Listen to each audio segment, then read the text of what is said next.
Hello and welcome to the Ben Cotton Podcast. I'm your host, Ben Cotton. This is episode 4, and unfortunately my sinuses are full of goo. So here we go anyway. It's Martin Luther King Jr. Day, which brings to mind a lot of things, so I have some thoughts to share about this past year, the issue of racism, injustice, and a way forward. So thanks for showing up, thanks for listening, and let's get into the show.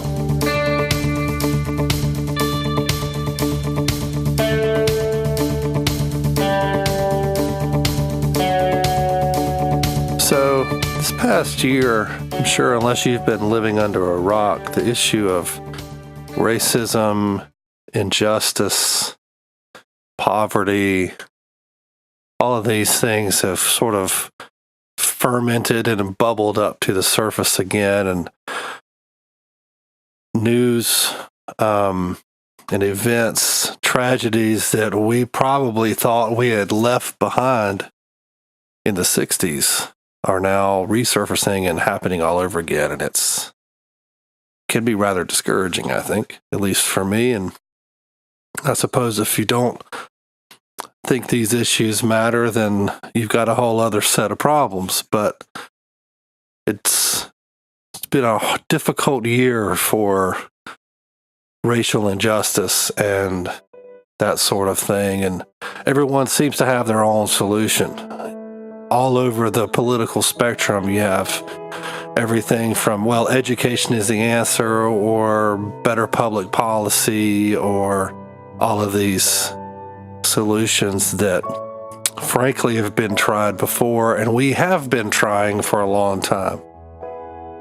And it's hard, even for me, I get really frustrated because it's hard to even know what the facts are anymore.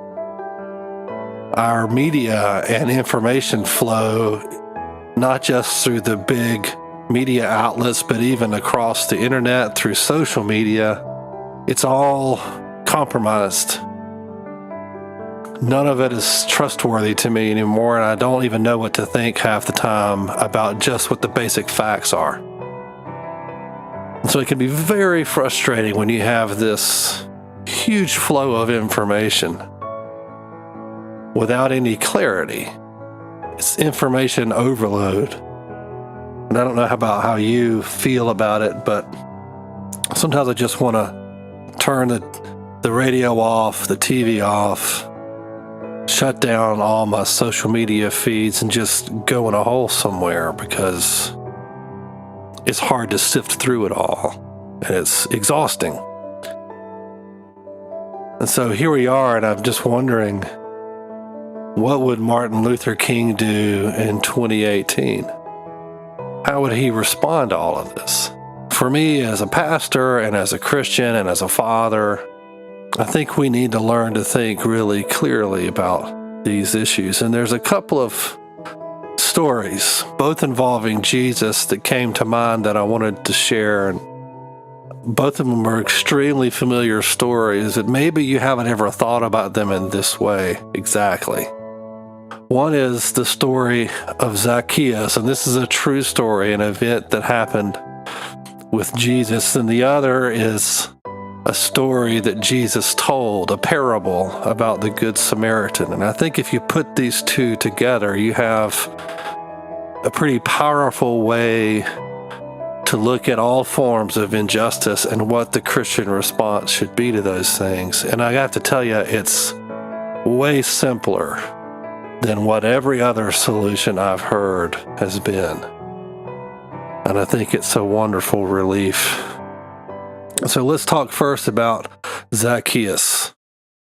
If you grew up in church, you heard about Zacchaeus, little short Zacchaeus, who climbed up a sycamore tree so that he can get a better view of Jesus as he's coming through town and teaching and doing miracles. The story can be found in Luke chapter 19. I'm not going to read it to you. You can go read it later, but basically, Jesus comes into Jericho and he's just passing through, and Zacchaeus is very curious. And Zacchaeus It's an important fact to know that Zacchaeus was a tax collector, and he was extremely filthy, dirty rich. And he had gotten rich off of manipulating the system. He was rich because he cheated people. Rome was an outside invader and occupying force in Israel, and they collected taxes. And they would enlist the help of tax collectors who would collect the taxes for them. And the way the tax collector got paid was he would extract a little extra to pay himself. And some of these tax collectors would hike the tax price really high so that they could get rich. And this apparently was what Zacchaeus had been doing. So you can imagine why Zacchaeus and other tax collectors were deeply hated by the local Israelites. Many of them were poor because of him. And so Zacchaeus is there, and he climbs a tree so he can see and hear Jesus. And he gets the attention of Jesus up in this tree. Jesus calls him down. He notices him there, and he calls him down, and Jesus invites himself over to Zacchaeus' house. He invites himself over for dinner, which is awesome. Kind of rude maybe, but it's awesome. Jesus decides he's going to eat at Zacchaeus' house, and of course Zacchaeus says that's fine, and he has him over. And we're not really sure all that happened between Zacchaeus and Jesus at this meal, but what we do know is that Zacchaeus became a believer. He became a follower of Jesus. He was converted. The most hated, reviled man in town, and for good reason, had become a Christian. And so Zacchaeus is sort of a representative of injustice. He was abusing the poor to make himself rich and to further the cause of an abusive majority. He was a wicked man. But what Zacchaeus does after he encounters Jesus is amazing. Because not only does he publicly proclaim that he is now a follower of Jesus, but he returns the money that he stole to the people twice over. So not only does he become a believer, but the injustice that he had been doing is overturned. And what used to be injustice now becomes justice. And I believe this is God's plan for the world. Christianity is subversive. It goes into a culture and converts it from the inside out. And as a culture becomes more Christian, it is supposed to become more just. This is what happens when the gospel is spread. And where injustice prevails, those are the best places to bring the gospel. Jesus says at the end of that section in Luke 19 that the Son of Man came to seek and to save the lost. The thing that qualifies us for the grace of Jesus is our lostness. Zacchaeus was lost. And when he found Jesus, or when Jesus found him, there was visible transformation in the area of justice, how he treated people. What was wrong was made right. This is how the gospel works. And this is God's plan for undoing justice or injustice. This is God's plan for righting what's wrong in the world. So, how does this work? This brings me to the next story. This is a story that Jesus made up, a parable, to make a point. It's the parable of the Good Samaritan. Now, even the term Good Samaritan would have been pretty controversial when Jesus told this story, because Samaritans were people that had moved in to Israel's territory, their homes, their property, their businesses when Israel was exiled. And they had taken over their land, but not only that, they had adopted their forms of worship, mixed them with pagan worship, and then claimed to be true worshipers. They were a mixed race with a mixed religion, claiming to be true worshipers of Yahweh. They were false worshipers, claiming to be true worshipers. And Israel hated them. They would not go through their towns. They would not talk to them, speak to them. They wouldn't walk on the same side of the street. They were completely separate from them. So when Jesus tells a story about a Samaritan, where the Samaritan is the hero, you got to pay attention.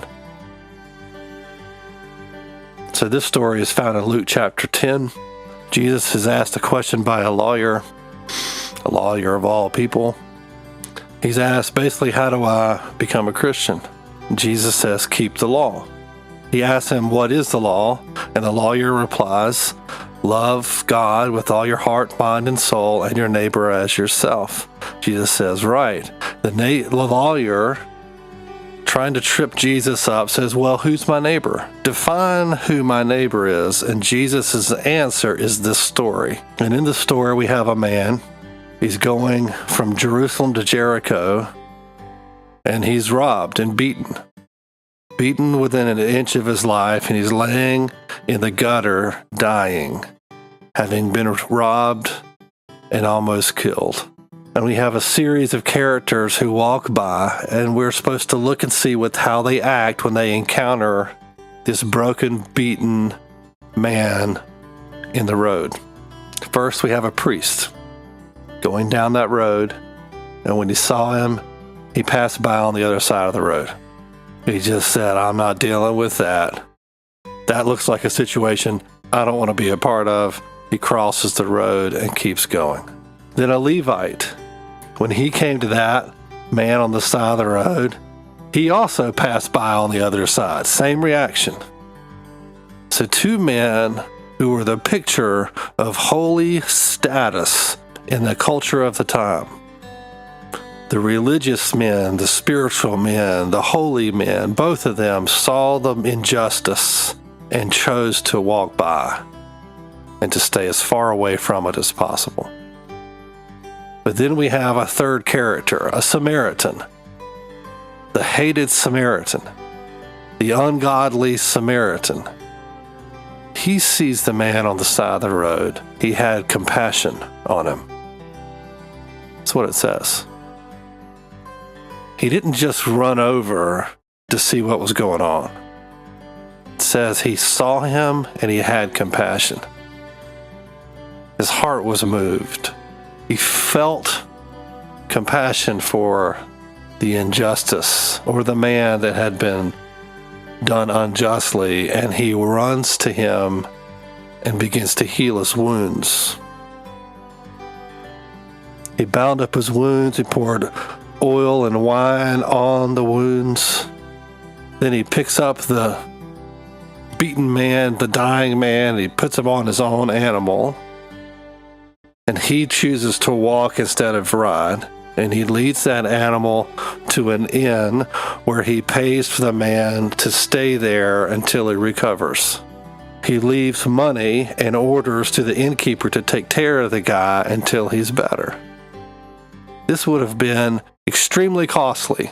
And then Jesus asks the question, which of these do you think proved to be a neighbor to the man who fell among the robbers? What a question. All of them had the same proximity, the same access, the same ability to help. The two that were expected by their faith and their status and position in society, the ones that were expected to help did not, and the wicked man did. And Jesus' point is obvious. The wicked man was the neighbor. So when he says before, love your neighbor as yourself, this is what he means. This is what it looks like. And see, what's amazing to me is that when you put this story with the Zacchaeus story together, you have a beautifully simple plan for dealing with injustice in the world. Deal with the injustice that's right in front of you. Have compassion and respond to that compassion by acting and sacrificing and laying your life down, preferring another above yourself, preferring the one who has been beaten, the one experiencing the injustice. You serve them extravagantly. See, I get overwhelmed when I think about all the injustice in the whole world. Or just forget that, just the injustice in my nation. Trying to work out what the real problem is, what the real facts are, and how I can address that problem. And it's overwhelming, and I get sort of option paralysis. And I throw my hands up and I just don't deal with it. But you know what's not overwhelming? Is dealing with the injustice sitting right in front of me. Having eyes to see and a heart that's willing to be moved by compassion to love and serve the broken person right in front of me. That's beautifully simple. And how do I do that? I bring the gospel. I reveal Jesus to people. I represent Jesus to people. I help people to see Jesus, because when they meet Jesus, they are transformed, and they in turn will become peacemakers, justice keepers. They'll be like that Good Samaritan. And this is what God has called you to do. It's what He's called me to do. I can't change the world, but I have the power of the gospel of Jesus Christ within me, and I can apply that gospel to the broken person in my path, and that is all God's called me to do. So on this Martin Luther King Jr. week, think about that. What are the injustices you see right in front of you that you can touch right now? How can you represent Christ in those situations? Maybe that's all we need to do. And if all believers, all Christians would do that, think of the impact on our culture. Think of the impact on injustice, and it would be an eternal, forever lasting solution. Not just temporary bandages trying to fix up the broken heart of man and make him act right. Because you and I both know we will never do what's right until we are transformed from the inside out. So I just want to encourage you that you are armed with world-changing power right now. And it is simple. Don't let information overload make you think differently. God bless you. Hope you're having a great week, and the rest of your week is awesome too. We'll see you later.